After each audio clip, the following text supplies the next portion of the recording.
You know, I've despised you since the very first day I met you." Jessica Monroe shouts these words across the event hall. It is 9:30 in the evening. The air conditioning is blasting far too cold, and the room smells of wilting flowers. There are 50 guests staring at me, some with their mouths hanging open, others lowering their gaze to their plates. I am sitting at the main table in my dark green dress. My hands are resting on the white tablecloth. They are not shaking. Jessica is standing, holding her champagne flute. Her white dress is a size too small. My son, Ryan, is beside her, chewing on a shrimp. He doesn't look up from his plate. "I can't take it anymore. This whole situation," Jessica says, her voice raspy. "Ryan, tell your mother that after the wedding, she can no longer live in the house." It makes me sick to my stomach watching her shuffle around in those worn-out flip-flops every single day. The guests whisper. Margaret Hayes, my neighbor for 30 years, looks at me with pity. Frank Miller, the man who runs the corner butcher shop, clenches his fists. But no one says a word. No one defends me. Look at her, just sitting there in silence. Jessica continues, pointing her finger at me. Like a statue. That's what she's like every day in the house. Wandering the halls like a ghost, banging pots and pans around at 5 o'clock in the morning. Ryan finally lifts his head. His face is flushed. He takes a gulp of red wine and dabs his mouth with a napkin. "Jessica, please," he says in a low voice. "Not here." "Why not here?" Jessica laughs. "Everyone already knows. Everyone knows your mother is a burden on us. A 67-year-old woman who doesn't know how to do anything but make casseroles and watch her daytime soap operas." I feel the heat rising up my neck, my cheeks burning. But I say nothing. I do not move. I just smile. A small, almost imperceptible smile. Because they do not know what I know. They do not know what I have been preparing for the last 3 months. "Besides," Jessica says, taking a step toward me, "after the wedding, we're going to need the whole house for ourselves, for our children. Your mother can go live in a nursing home. There are plenty of good ones in the city." Ryan nods. My own son nods, as if it were the most natural thing in the world, as if I were a piece of old furniture that was no longer useful. "Caroline," Jessica says, addressing me directly now, "I hope you understand that things are going to change. You've done your part as a mother. Now it's time for you to step aside and let us live our lives." The silence is heavy, dense. I can hear my own breathing. I can hear the ticking of the wall clock. Everyone is waiting for my reaction. They expect me to cry, to scream, to get up and run out like a defeated woman. But I am not a defeated woman. Not after everything I have discovered. Not after all the months I have spent preparing for this exact moment. "Jessica is right," I say finally. My voice comes out calm and clear. It is time for things to change. Everyone looks at me, surprised. Jessica smirks, thinking she has finally broken me. Ryan sighs in relief, believing this will be easier than he thought. But then I do something no one expects. I raise my right hand and give a discreet signal to the MC standing by the sound system. He sees me. He has been patient. He knows exactly what to do. We have rehearsed this many times.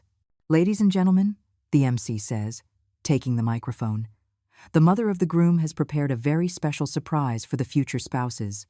A gift they will never forget." Jessica looks at me, confused. Her malicious smile slowly fades. Ryan stops chewing, his mouth agape. Everyone turns toward the giant screen hanging on the main wall of the hall. The lights dim. The murmur of the guests ceases completely. I continue to smile. Because after 67 years of life, after 40 years of marriage, after 35 years of being a mother, my moment has finally arrived. The screen hums to life. And then, slowly, the video that will change everything forever begins to play. The video that will show everyone who my son Ryan really is, who Jessica Monroe really is. The video that will set me free, once and for all. In the darkness of the hall, as the screen comes alive, I think of only one thing. They had no idea I had it all planned. That for months I had been gathering proof. That for months I had been waiting for this exact moment. My revenge is just beginning. It all started 5 years ago, when my husband Theodore died of a heart attack. Ryan was 30 years old then. He was living in his downtown apartment, working at his godfather's hardware store, and he would come visit me every Sunday after church. He would bring donuts and fresh ground coffee. We would sit in the kitchen and talk about his job, his plans, the girls he was dating. "Mom," he would say, taking my hand, "don't you worry about a thing. I'm always going to take care of you. Dad asked me to before he died, and I gave him my word." Those words were a comfort. They made me feel that I was not alone in the world, that my only son loved me as I had loved him for all those years. But everything changed when Ryan lost his job. The hardware store went under, and he could not find anything else. He had bank debts. He had to give up his apartment. One night, he showed up at my house with 2 suitcases and eyes red from crying. "It's just for a few months, Mom," he said, "until I get back on my feet." I said yes. Of course I said yes. He was my son, my only family. The house was large, filled with memories of his father. I thought it would be nice to have the company. The first few months were peaceful. Ryan looked for work during the day. At night, we would watch television together. I cooked his favorite meals. He helped me with the heavy groceries. It seemed like everything would be fine. But Ryan did not find a job. 6 months passed, then a year. He started drinking beer in the afternoons. He would stay up late watching videos on his phone. He stopped helping me with chores around the house. He stopped looking for work with the same energy. "This town has no opportunities," he would say. "All the jobs are for young people who know their way around a computer." I tried to encourage him. I told him things would get better, that he had to be patient. But inside, I was starting to worry. My son was changing. He was becoming bitter, resentful. And then Jessica Monroe appeared. He met her at a birthday party at his cousin Megan's house. Jessica was 23 years old. She worked as a paralegal at a law firm and came from a wealthy family. Her father owned 3 clothing boutiques downtown. Ryan came home that night talking about her as if he had met a goddess. "Mom, she's the most beautiful woman I've ever seen. She's smart, elegant, sophisticated, and she actually paid attention to me. I can't believe it." At first, I was happy for him. I thought a girlfriend would do him good, that it would motivate him to get a job, that it would pull him out of the depression he was sinking into. But when Jessica came to visit for the first time, I knew immediately there was something I did not like. She arrived in an expensive dress and high heels. She looked at my home as if it were a dirty place. She sat on the edge of the sofa as if she were afraid of getting it soiled. "Caroline," she said to me with a fake smile, "Ryan has told me so much about you. You have such a lovely home." But her eyes said something else. Her eyes scanned the old curtains, the worn wooden furniture, the yellowed photographs on the walls. Her eyes were judging me. During dinner, Jessica talked nonstop about her job, her friends, the expensive restaurants she liked to eat at. Ryan looked at her, captivated, hanging on every word that came from her red-painted lips. "My family has a house at the beach," Jessica said. "We should go for a weekend, Ryan. You'll love it." After that first visit, Ryan began to change even more. He started criticizing my cooking. "Jessica says I eat too much salt, that it's not healthy." He started complaining about how I dressed. "Mom, why don't you buy some more modern clothes? Jessica knows some really great stores." Slowly, my son drifted away from me. We no longer watched television together. We no longer talked in the kitchen. He went out every night with Jessica and came home late. On weekends, he would go to the Monroe's beach house. And when he returned, he always had something to complain about. That the house was too old, that I did not know how to cook modern food, that my friends from the neighborhood were uneducated people. "Jessica says you should learn how to use a computer," he told me once. "That women your age can't afford to get left behind." "Jessica says this house needs a complete remodel," he said another time. "It'll never be worth anything looking like this." It was always, "Jessica says this, Jessica says that," as if that girl's opinions were worth more than mine, as if she knew my own house, my own life, better than I did. But the worst came when Ryan announced they were getting married. It was a Tuesday evening. I was washing dishes after dinner. He came in with a bottle of wine and 2 glasses. "Mom, I have some important news," he said. "Jessica accepted my proposal." End of 2. I forced myself to smile, to congratulate him, to hug him.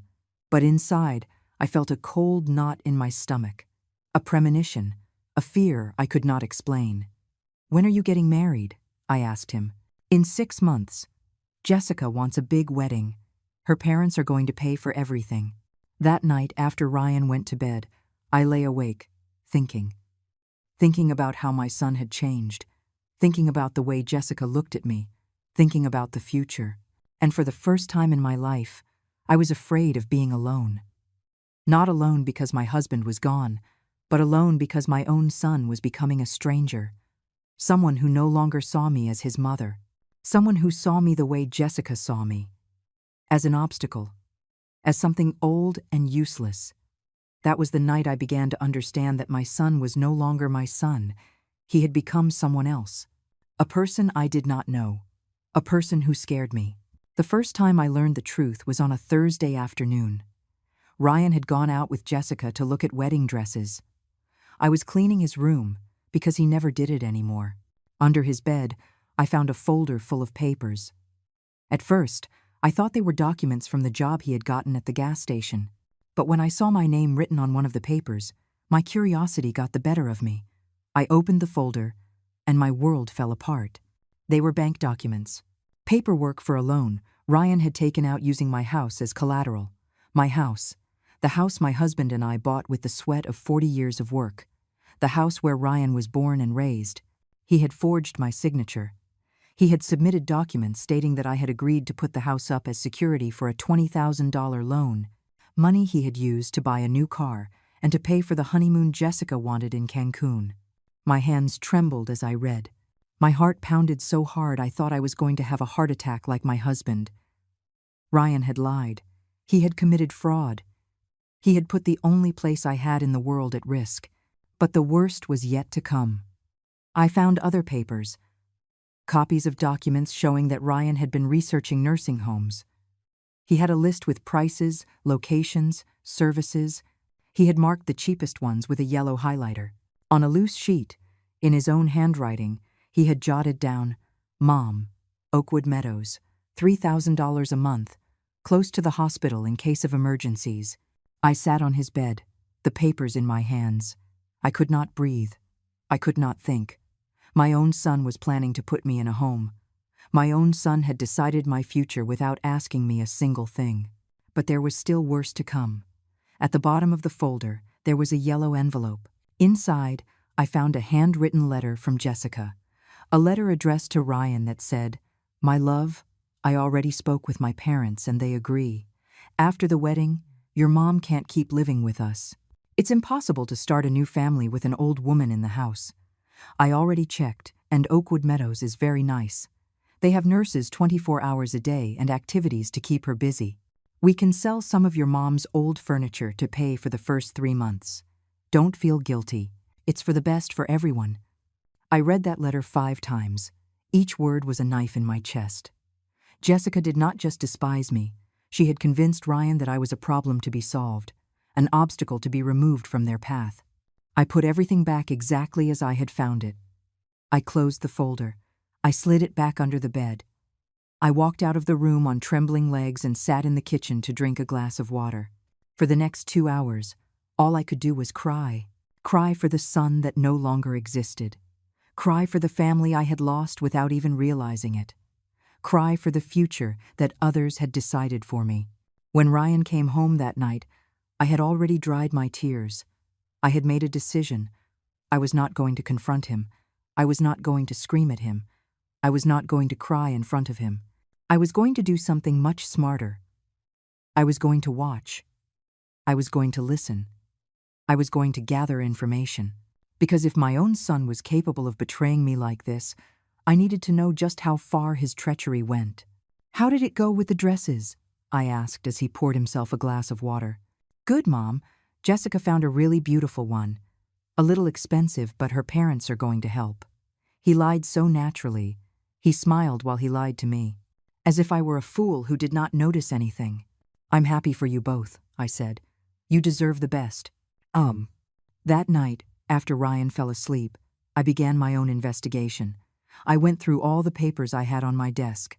I looked for documents for the house, my husband's life insurance policy, my bank account. I discovered that Ryan had been going through my things for months. Some papers were in different places. Others had marks from being photocopied. I also found something that chilled me to the bone. An app on his phone that he had left open on the kitchen table. A voice recording app. There were files dated over the last 3 months. Recordings of our conversations. I put on headphones and listened to one. It was a conversation we'd had the week before about my savings. I had told him I had a little money put away for emergencies. In the recording, you could hear my voice perfectly, stating the exact amount. Ryan had been spying on me. He had been compiling information about my money, my property, my private conversations. That dawn, sitting in the darkness of my kitchen, I understood that the situation was much worse than I had imagined. They did not just want to get rid of me. They were planning to rob me. They were documenting everything to justify that I was a senile old woman who could not manage her own affairs. For the first time in 67 years of life, I felt true terror. Terror of my own son. Terror of ending up on the street. Terror of dying alone and abandoned in a home while they lived in my house with my money. But along with the terror came something I had never felt before. Rage. A cold, calculating, intelligent rage. A rage that did not ask me to scream or cry. A rage that asked me to plan. If Ryan and Jessica wanted to play dirty, I was going to teach them how to really play dirty. If they thought they could manipulate a foolish old woman, they were about to find out they had picked the wrong woman. That dawn, while they slept peacefully, believing they had everything under control, I began to plan my counterattack. They did not know that in 40 years of marriage, I had learned to be very observant. They did not know that I had raised a son and therefore knew every form of manipulation. They did not know that the quiet, submissive woman they saw every day was just a mask I had worn to keep the peace in my family. But the peace was over, and the mask was about to come off. The next day, my real work would begin. The work of saving my life and my dignity. The work of showing them they had chosen the wrong victim. The work of preparing the complete and utter destruction of their plans. The next day, I woke up at 5 o'clock in the morning, as always. But this time was different. I was not the same woman who had gone to bed the night before. During those few hours of sleep, something had changed inside me. The victim had died. A strategist had been born. I made coffee and sat in the kitchen with a new notebook I had bought the previous week to write down recipes. Now, I was going to use it for something completely different. To plan the downfall of my son and his fiancée. On the first page, I wrote, Ryan Thompson and Jessica Monroe, Revenge Plan. Below, I made a list of everything I had discovered. The fraudulent loan, the nursing home plans, the secret recordings, Jessica's letter. It was all documented. I had proof, but I needed more. When Ryan came down for breakfast, I had my first performance ready. Son, I said, serving him scrambled eggs, I was thinking yesterday about what you said about the wedding. I think you're right. This house is too old for a young couple. Ryan looked up, surprised. Really, Mom? Yes, I lied with a smile. Jessica deserves to start her marriage in a nice place. You two need your privacy. Ryan's eyes lit up. He thought he had won, that he had finally convinced me to leave voluntarily. So what are you going to do? Where will you go?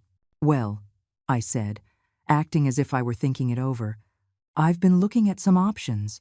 There are some very nice places for people my age, with activities, nurses, other ladies to talk to. It was a lie, of course, but I needed Ryan to think his plan was working. I needed him to let his guard down. I'm so glad you're thinking that way, Mom. Jessica is going to be thrilled. After breakfast, Ryan left for work, whistling. He thought he had won the lottery, that I would leave without a fight and he would get everything. As soon as he was gone, I picked up the phone and called Arthur Vance, the lawyer who had been my husband's friend for 30 years. Arthur was 72 and retired, but he still helped old friends with legal problems. Arthur, I said, I need to see you urgently. It's a very serious matter. Of course, Caroline. Do you want me to come to your house? No. Better at your office. And Arthur, this has to stay between us. No one can know I came to see you. An hour later, I was sitting across from Arthur in his small downtown office. I told him everything. I showed him the copies I had made of the fraudulent loan documents. I showed him Jessica's letter. I explained about the recordings. Arthur listened in silence, shaking his head sadly. When I finished speaking, he took off his glasses and wiped his eyes. "Caroline," he said, "this is very serious. Ryan committed forgery and bank fraud. He could go to prison. I don't want to send him to prison, Arthur. He's my son. But I also don't want to end up in a nursing home while they live in my house with my money. What do you want to do then?" "I want to protect myself. I want to make sure they can't do anything to me. And I want them to learn a lesson they will never forget." Arthur smiled. It was the first time I had seen him smile since I arrived. "I always knew you were smarter than you let on. Your husband always told me."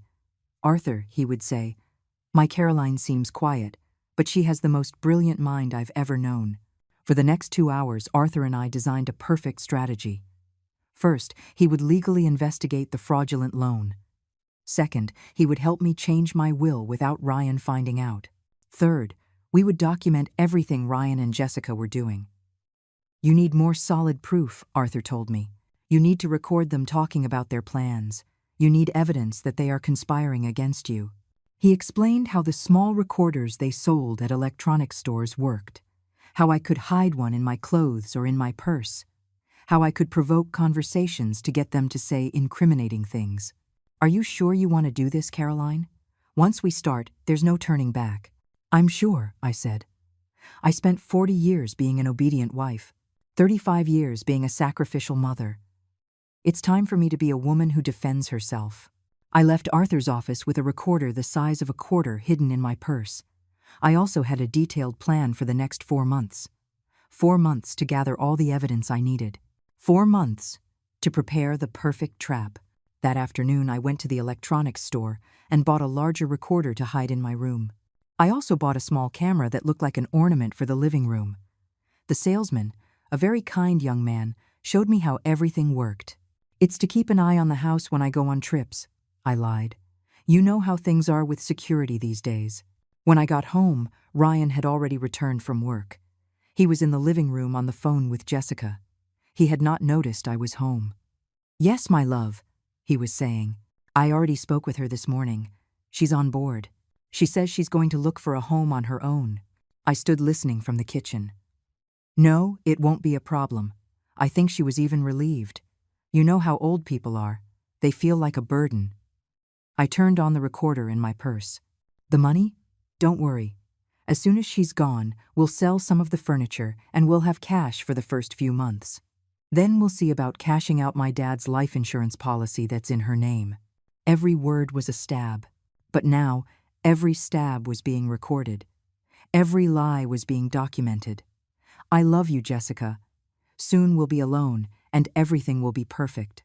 When he hung up, I walked into the living room with a smile. "Was that Jessica?" "Yeah, Mom.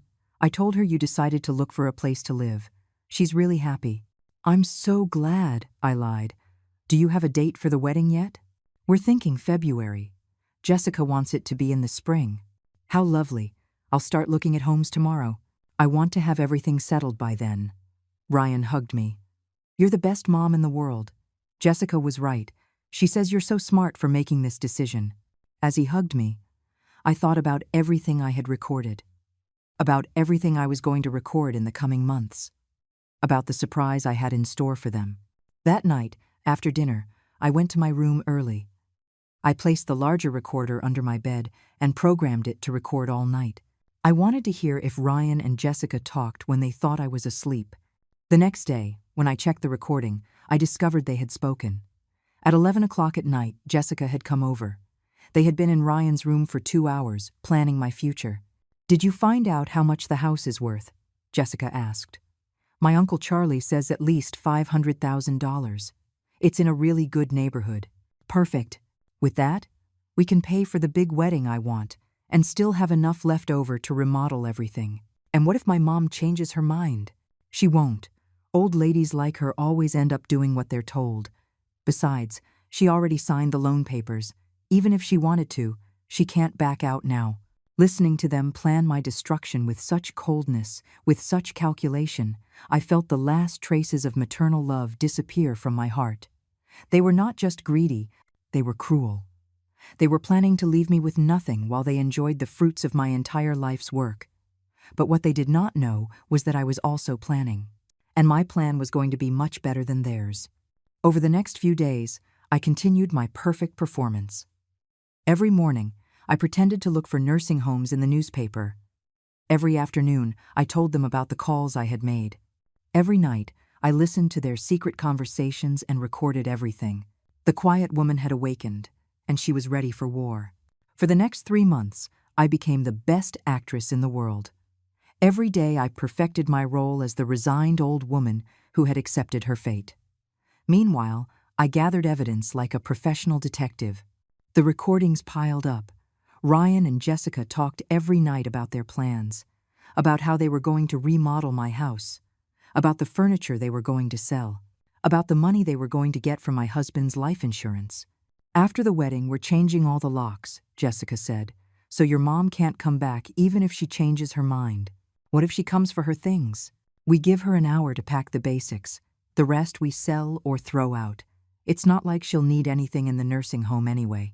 Arthur helped me change my will without Ryan knowing. Now, all my money and properties would be donated to a children's home. Ryan would not inherit a single dollar. Are you sure, Caroline? Arthur asked me. He's your only son. My son died a long time ago, I replied. This man living in my house is a stranger who wants to rob me. We also investigated the fraudulent loan. Arthur hired a private investigator who confirmed that Ryan had forged my signature. We had enough evidence to send him to prison for 5 years. But I did not want legal justice. I wanted poetic justice. The idea for the video came one night in November. Ryan and Jessica were watching a wedding show on television. They were talking about the ceremony they wanted. My dream is to have a wedding that no one will ever forget, Jessica said, one that people talk about for years. In that moment, I knew exactly what I was going to do. I was going to give Jessica the wedding she would never forget, but not for the reasons she expected. The next day, I called Arthur and explained my plan. I want you to hire someone who can edit the recordings into a video, I told him. I want them to take all the conversations where they talk about putting me in a home, selling the house, taking my money. What for? To show it to everyone at their engagement dinner. Arthur was quiet for a moment. Then he laughed. Caroline, you're diabolical. I love it. We organized everything with military precision. The video editor was a young man Arthur worked with on divorce cases. He knew how to combine audio with images to create impactful presentations.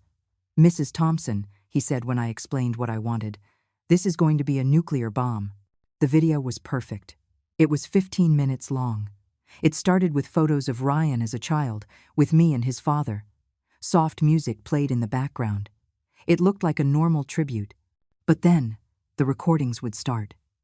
Ryan's voice saying I was a burden. Jessica's voice explaining how they were going to get rid of me. The plans for the nursing home. The conversations about selling my furniture. All documented. All with dates and times. All in their own voices. The video ended with a sentence that appeared in large letters. So you know who Ryan Thompson and Jessica Monroe really are. Meanwhile, I kept pretending to look for nursing homes. Once a week, I would leave the house with my purse and come back with brochures from different places. Ryan and Jessica thought I was making arrangements to leave.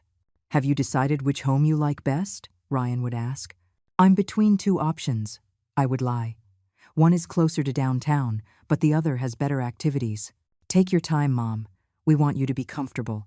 What a hypocrite. What a liar. But I just kept smiling and acting as if I believed him.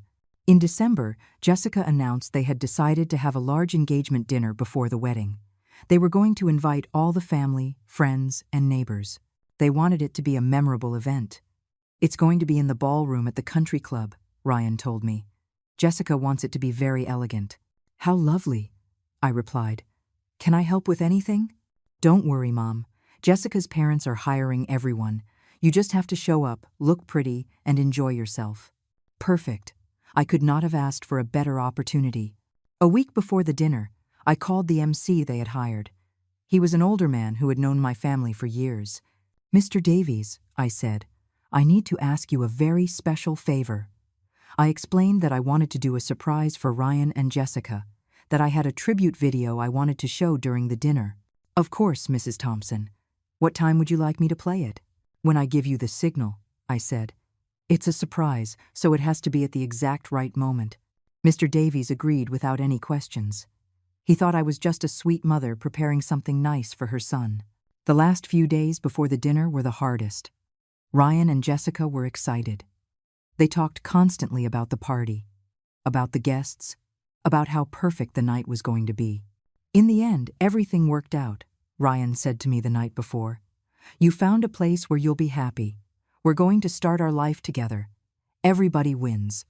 Yes, I replied. We are all going to get exactly what we deserve. That night, I could not sleep. Not from nerves, from excitement. After months of humiliation, lies, and betrayal, the moment of my revenge had finally arrived. I got up early and got ready with care. I chose my dark green dress. I had my hair done at the salon. I put on the pearl earrings my husband had given me for our 20th anniversary. I wanted to look perfect for my moment of triumph. When we arrived at the hall, everything was decorated with white flowers and gold lights. The guests began to arrive. My neighbors, Ryan's friends, Jessica's family, all dressed elegantly, all expecting a night of celebration. But I knew it was going to be a night they would never forget. A night where the truth would finally come to light. A night where Caroline Thompson would stop being a victim and become justice itself. The event hall was full by 8 o'clock in the evening. 50 people in their finest attire, champagne flutes in hand, cheerful conversations filling the air. The main table was adorned with white roses and gold candles. Everything looked like it was torn from the pages of a wedding magazine. I was seated in my place of honor, next to Ryan and Jessica. I wore my dark green dress, my pearl earrings, and a smile I had perfected over months. The smile of a proud mother celebrating her son's engagement. But inside, I felt something I had never experienced before. A cold calm. An absolute certainty. The tranquility of someone who knows they hold all the winning cards. Jessica was radiant in her form-fitting white dress. She moved through the hall like a queen, receiving congratulations, posing for photos, savoring every moment of attention. Ryan followed her with a lovesick gaze, like a teenage boy. "Caroline," said Margaret Hayes, approaching my table. "You look so lovely tonight, and everything is so elegant." "Thank you, Margaret. Jessica has very good taste for planning parties." As note, have they set a date for the wedding? "In February," I replied with the same smile. "And by then I'll be living in my new home." Margaret looked at me, puzzled. "Your new home?" "Yes. I've decided to move to a place more suitable for my age. Young people need their space." I did not tell her that place was supposedly a nursing home. I did not tell her I had not chosen anything voluntarily. I just smiled and changed the subject. At 8:30, dinner began. A garden salad, chicken marsala, wild rice. The food was delicious. The conversations flowed. Everyone seemed to be having a wonderful time. Jessica stood up to thank the guests. She spoke of how happy she was, how much she loved Ryan, how excited she was to start her new life. "And I want to especially thank my future mother-in-law," she said, looking at me, "for being so understanding and supporting us in all of our decisions." The guests applauded. Some looked at me with affection. They thought Jessica was honoring me. They did not know she was mocking me. Then Ryan spoke. He thanked Jessica's parents for paying for the party. He talked about their plans for the future, about the house they were going to remodel, about the children they wanted to have. "My mother always taught us that family is the most important thing," he said. "And now our family is going to grow." As he spoke, I discreetly checked my purse. The small remote control was there. Mr. Davies, the MC, glanced at me from time to time, waiting for my signal. Not yet. First, I wanted them to keep talking. I wanted them to keep lying in front of everyone. I wanted them to dig their own grave. At 9 o'clock, it was time for toasts. Jessica's parents said nice words about love and marriage. Ryan's friends told funny stories from college. Everyone toasted to the couple's happiness. Then Jessica decided to do something unplanned. She stood up again and asked for silence. "There's something else I want to say tonight," she announced. Her voice sounded different, louder. more confident. Something everyone should know about our family situation. Ryan looked at her, surprised. He did not know what she was going to say. Our wedding is going to represent a lot of changes, Jessica continued. Necessary changes so that we can start our life on the right foot. I felt my heart quicken. Was she going to say what I thought she was going to say? For example, Jessica went on, with a smile that did not reach her eyes, my future mother-in-law has decided to move to a more appropriate place for her age, a place where she will have the company and care she needs. The murmurs began. Some guests looked confused, others uncomfortable. It's a very brave decision, Jessica said, because not all women her age have the courage to accept that they can no longer live alone. There it was, the public humiliation I had been waiting for. Jessica could not help herself. She had to make me look bad in front of everyone. She had to prove that she had won. I really admire Caroline, Jessica continued, for recognizing her limitations and making the right choice. The silence in the hall was awkward. People did not know whether to clap or stay quiet. Ryan's face was red, and he was trying to signal Jessica to stop, but she was on a roll. She had started and could not stop. At first I thought it would be difficult to convince her, she said, laughing. But it turned out to be easier than I imagined. In the end, older people understand when they are no longer useful. Those words were like a slap in the face. Several guests exchanged shocked glances. Margaret looked outraged. Frank was clenching his fists. Jessica, Ryan mumbled, please. What? Jessica said. I'm just telling the truth. Your mom has served her purpose. She raised her son. She was a wife. Now it's her turn to step aside so the new generations can thrive. The venom in her voice was impossible to hide. She was no longer pretending to be sweet. She was no longer acting like the perfect fiancée. She was showing her true colors in front of everyone. And that was exactly the moment I had been waiting for. I stood up slowly. Everyone looked at me. Jessica fell silent, waiting for my reaction, waiting for me to cry, to break down, to run out, humiliated. But instead, I smiled, a wide, genuine, satisfying smile. Jessica, I said, my voice clear and strong. You're right about one thing. Tonight is going to be unforgettable. I took the small remote from my purse. I looked toward Mr. Davies and nodded. Ladies and gentlemen, Mr. Davies announced, taking the microphone. The mother of the groom has prepared a very special surprise, a tribute video for the future spouses. The lights went out. The giant screen lit up. Jessica looked at me, confused. Ryan frowned. And then, my revenge began. The screen showed photos of Ryan as a child. Soft music played in the background. Everything seemed normal, a typical tribute from a proud mother. But I knew what was coming next, and I could not wait to see their faces when they realized what they had really done. My moment had arrived. The soft music filled the hall as photos of a young Ryan appeared on the screen.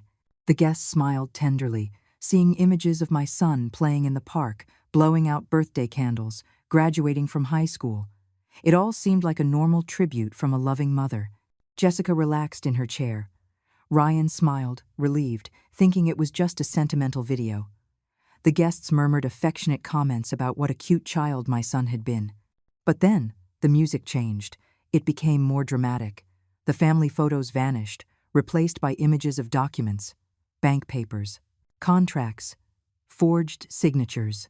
What is this? Ryan muttered. On the screen, text appeared in large letters. The real plans of Ryan Thompson and Jessica Monroe. The hall fell into absolute silence. Jessica turned pale. Ryan tried to stand up, but I placed my hand on his arm. Sit down, son, I said in a calm voice. This is just beginning. The first recording began to play. Ryan's voice echoed clearly throughout the hall. My mom's getting old.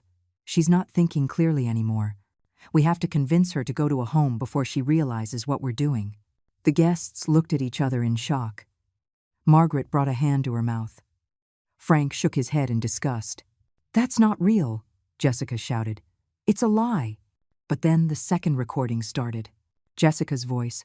Old ladies like her always end up doing what they're told. Besides, she already signed the loan papers. Even if she wanted to, she can't back out now. The silence was sepulchral. 50 people stared at the screen, mouths agape, listening to how my son and his fiancée had plotted to rob and abandon me. "Turn that off!" Ryan yelled, trying to stand again. "Let it finish," I said. "After all, you always wanted an unforgettable wedding." The third recording was devastating. Jessica speaking coldly about selling my furniture. "Give her an hour to pack the basics. The rest we sell or throw out. It's not like she'll need anything in the nursing home anyway." Several guests began to rise from their seats. Some looked outraged. Others simply wanted to leave, but no one could look away from the screen. "This is illegal!" Jessica screamed.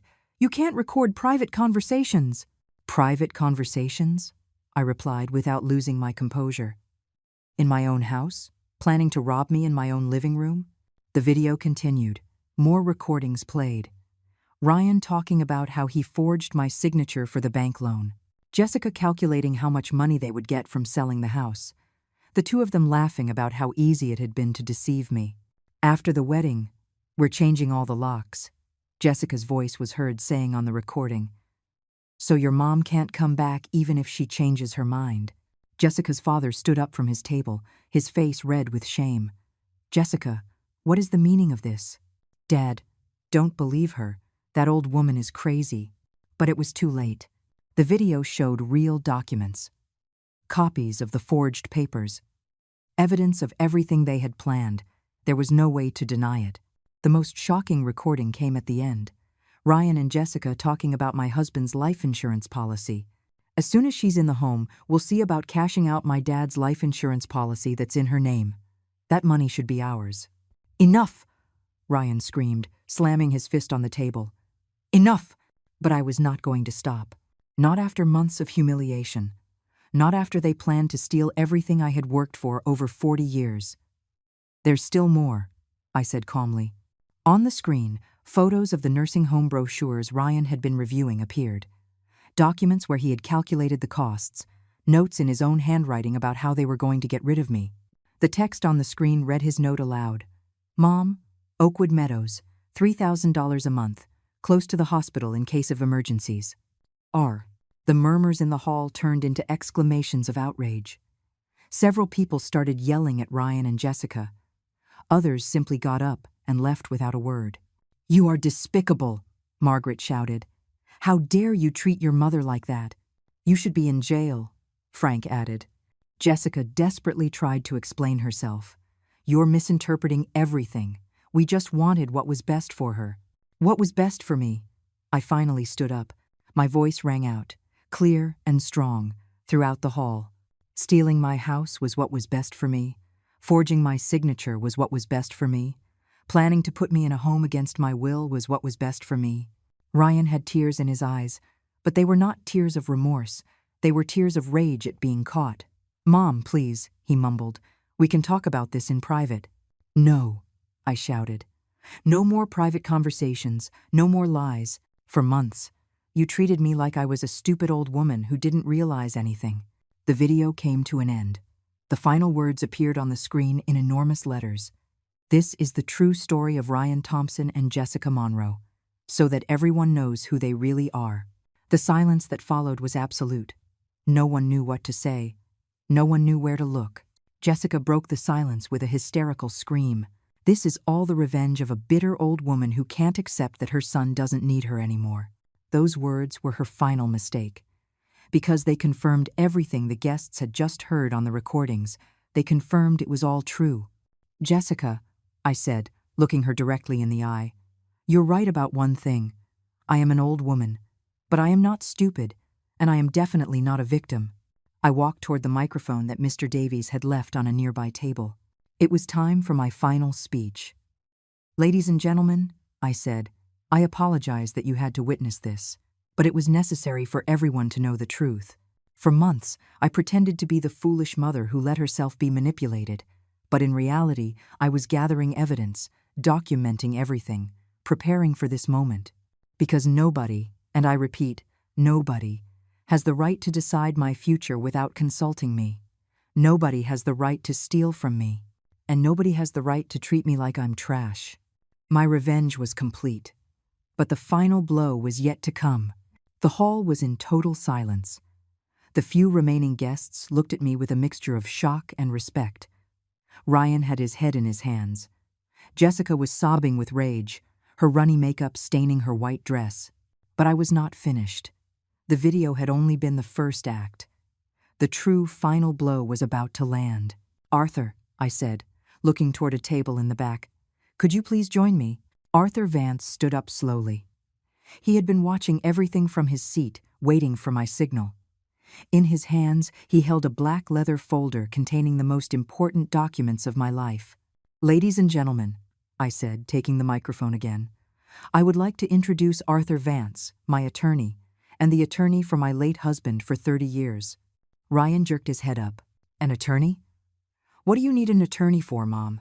"To protect myself from thieves," I replied, never taking my eyes off him. "Arthur, please explain to everyone what we've discovered." Arthur cleared his throat and opened the folder. "After investigating the documents Mrs. Thompson provided, we have confirmed that Ryan Thompson committed felony fraud by forging his mother's signature to obtain a bank loan, using this house as collateral." Murmurs filled the hall. Ryan turned ashen. "The loan amount is for $20,000, Arthur continued. "Money that Ryan used to purchase an automobile and for personal expenses, including the down payment for a honeymoon trip to Cancun." "That's not true," Ryan yelled. "Mom gave me permission." "Permission?" Arthur smiled coldly. "Do you have any document proving that permission? Any paper signed by your mother authorizing the loan?" Ryan fell silent. He had nothing because he had never asked for my permission. "Furthermore," Arthur went on, "we have evidence that Ryan was planning to have his mother committed against her will and to appropriate her assets. This constitutes attempted property fraud and elder abuse." Jessica finally found her voice. "You can't prove any of that." "Can't we?" Arthur pulled a small device from his pocket. "All the conversations you heard in the video were recorded in this house over the past 3 months. We have over 20 hours of recordings where you specifically plan how to rob and abandon Mrs. Thompson." The silence was deafening. Every word from Arthur landed like a hammer blow. "But that's not all," I continued. "Arthur, show them the new will." Arthur produced an official document with seals and signatures. "Mrs. Thompson amended her will 2 months ago. Ryan Thompson is no longer the heir to anything whatsoever." Ryan shot up as if he had been shot. "You can't do that. I'm your only son." "You were my only son," I replied.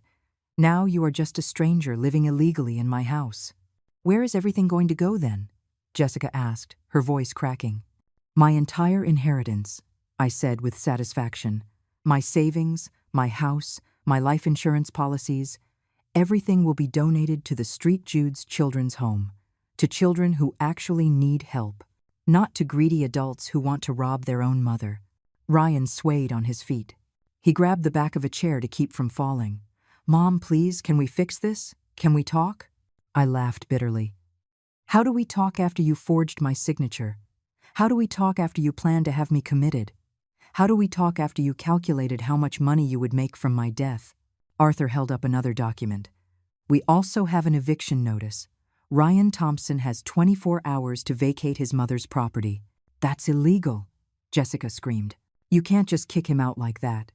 "Illegal?" Arthur looked at her with contempt. "Like forging documents? Like planning to rob an elderly woman? Like conspiring to commit fraud?" I walked over to Ryan and looked him directly in the eyes. My son, the baby I had held in my arms, the boy I had raised with so much love, the man who had betrayed all of it for money. "Ryan," I said in a calm voice, "for 35 years, I gave you everything. My love, my time, my energy, my money. I sacrificed my own life to give you the best life possible." Tears streamed down his cheeks. "But it was too late for tears. And you repaid me by planning to steal everything from me and abandon me in a home as if I were garbage. As if the years I dedicated to raising you were worth nothing. Mom, No," I interrupted. "You no longer have the right to call me Mom. Mothers are for children who respect them. You are just a thief who happens to have come from my womb. I turned to Jessica, who was still crying in her chair. "And you, Jessica Monroe, you, who told me I disgusted you from the first day, You who planned to get rid of me like a piece of old furniture. Caroline, now it is you who disgusts me, I said. Not for your face or the way you dress. You disgust me for your rotten soul, for your heart full of malice. Arthur put the documents back in his folder. Mrs. Thompson, would you like us to proceed with criminal charges? Everyone held their breath. Ryan and Jessica looked at me in terror. They knew I had enough evidence to send them to prison for several years. I thought about my answer. I thought about justice. I thought about revenge. I thought about 40 years of happy marriage. I thought about 35 years of sacrificial motherhood. No, I said finally. I'm not going to send them to prison. Ryan sighed in relief.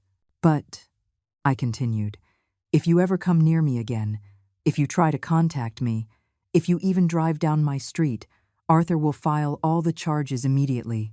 I approached the microphone one last time. Ladies and gentlemen, I am sorry you had to witness this, but sometimes it is necessary to show the truth, no matter how painful it is. The few remaining guests began to applaud. Timidly at first, then with more force. Margaret stood up and shouted, "Well done, Caroline. Those miserable people deserved it." Others joined in the applause. For the first time in months, I felt respected, valued, strong. Ryan and Jessica gathered their things in silence and left the hall without saying goodbye to anyone. Their parents followed, ashamed and humiliated. The hall emptied slowly. The guests left, discussing what they had witnessed. Some gave me supportive hugs before they left.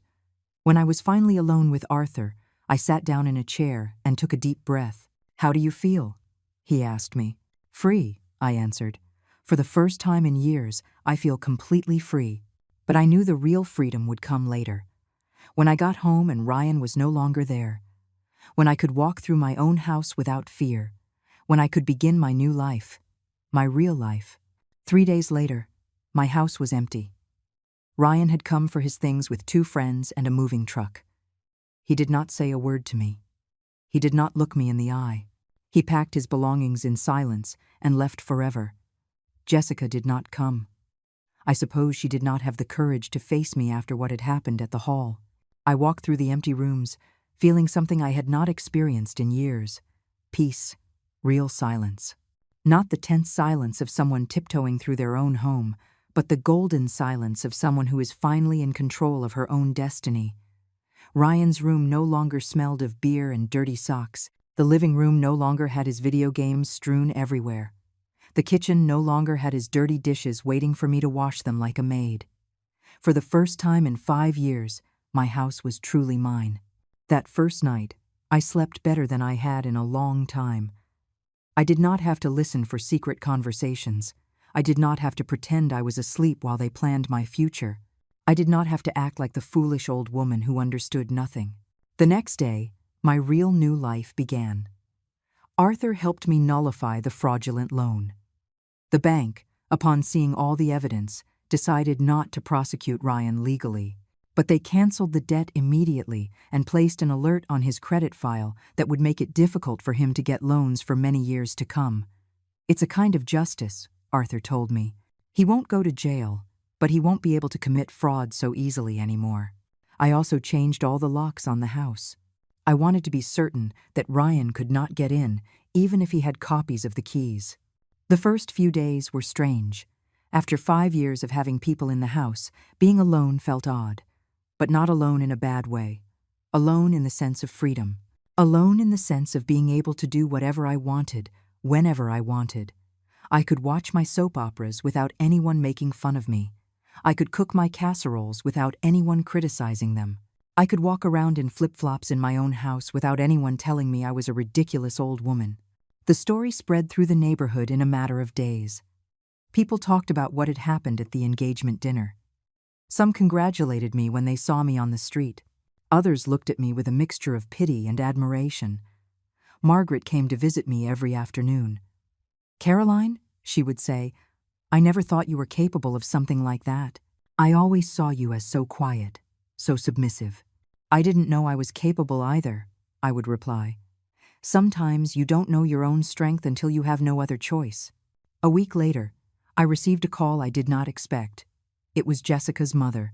Caroline, she said in an ashamed voice, I wanted to apologize for what my daughter did. We didn't know anything about their plans. I know, I replied. You are not to blame for what your children did. Jessica is devastated. She says you ruined her life. I was quiet for a moment. Then I answered, I didn't ruin anyone's life. I just showed the truth. They ruined their own lives with their decisions. Is there any way to fix this? Any way you can forgive the kids? Ma'am, I said firmly, forgiveness is for those who are truly sorry. Your children weren't sorry they hurt me. They were sorry they got caught. That is a very big difference. She did not call again. 2 weeks later, Arthur brought me news about Ryan and Jessica. They had broken up. Jessica's family had called off the wedding. Ryan had moved to another city. Does it make you sad? Arthur asked. No, I answered honestly. I'm sad to have lost the son I thought I had, but that son never really existed. The man who lived in my house was a stranger. A month later, I made a decision that surprised even myself. I decided to travel. I had lived my whole life in the same town. I had gotten married there, raised my son there, been widowed there. I had never been away for more than 2 days at a time. But now I had savings. I had time. And I had the freedom to do whatever I wanted. I bought a train ticket to Chicago. It was the first time in my life I had traveled alone. The first time I had made a decision just for me, without consulting anyone. The trip was beautiful. I saw landscapes I had never seen. I met new people on the train. I stayed in a small but clean hotel. I walked through parks I had only seen on television. During those 5 days, I realized something important. I was not just Ryan's mother. I was not just Theodore's widow. I was not just the victim of a family betrayal. I was Caroline Thompson, a 67-year-old woman with a whole life ahead of her, with stories to tell, with places to see, with experiences to live. When I returned from the trip, I started making changes to my house. I painted the walls brighter colors. I bought new plants. I replaced some furniture with pieces I liked better. I also started going out more. I joined a group of ladies who met every Wednesday to play bingo. I started going to church on Sundays not out of obligation, but because I enjoyed the company. I even bought new clothes, dresses that made me feel pretty, comfortable yet elegant shoes, earrings that sparkled when I moved. 6 months after the engagement dinner, I was sitting in my garden drinking coffee when a certified letter arrived. It was from a lawyer in the next town over. Inside was a letter from Ryan. A letter asking for forgiveness, saying he understood his mistake, begging me to forgive him and give him another chance. I read the letter twice. Then I folded it and put it in a drawer. I did not reply. Not because I was cruel, not because I could not forgive, but because I understood something fundamental. Forgiveness does not mean going back to being a victim. Forgiveness does not mean allowing someone to hurt you again. I could forgive Ryan in my heart. I could wish him happiness in his new life. But that did not mean I had to let him back into mine. Some decisions are forever. And walking away from someone who betrays you is one of those decisions. That night, sitting in my renovated living room, I reflected on everything that had happened. On the woman I had been and the woman I had become. I had lost a son. But I had gained something more valuable, my dignity. I had lost a family, but I had reclaimed something more important, my freedom. I had lost the illusion of being loved unconditionally. But I had discovered something more powerful, the ability to love myself. I stood up and looked at myself in the living room mirror.